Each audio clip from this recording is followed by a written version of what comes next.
নাহিদ রানা পাকিস্তানের ঘুম কেড়ে নিয়েছে। শ্রীলঙ্কার লাসিথ মালিঙ্গা এবার নাহিদ রানায় পঞ্চমুখ হয়েছেন। তরুণ এই বলার কে, বাংলাদেশি এই হাতিয়ার কোথায় পেল? যেখানে প্রথম 3 ম্যাচেই পুরো বিশ্বকে তকমা লাগিয়ে দিয়েছেন এই তরুণ বলার, যার বল কিংবা ব্যাটে লাগাতেই পারছে না পাকিস্তানি কোনো ব্যাটার।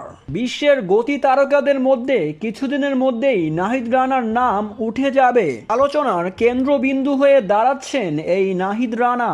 নাহিদ রানার বলে যেমন আছে পেস তেমন আছে বাউন্স, তার বল খেলা ভাগ্যের ব্যাপার। তাই তো এবার তাকে নিয়ে পঞ্চমুখ হলেন শ্রীলঙ্কার লাসিথ মালিঙ্গা। তিনি বলেন, বাংলাদেশে এমন বলার আমি দেখিনি, তার বলে আছে সুইং, বাউন্স, পেস, সে বল ঘুরাতে পারে, অনেক দূরে যাবে এই বলার। পাকিস্তানি ব্যাটারদের টচ নচ করে দিয়েছে এই বলার।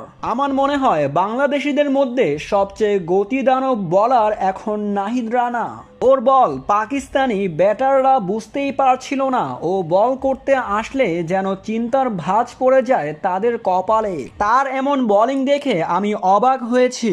যেখানে নাহিদ রানা 140 কিলোমিটারের উপরে 70% বল করে থাকেন, এই বলার বাংলাদেশের নাম উজ্জ্বল করবে, এমনটাই বললেন লাসিথ মালিঙ্গা।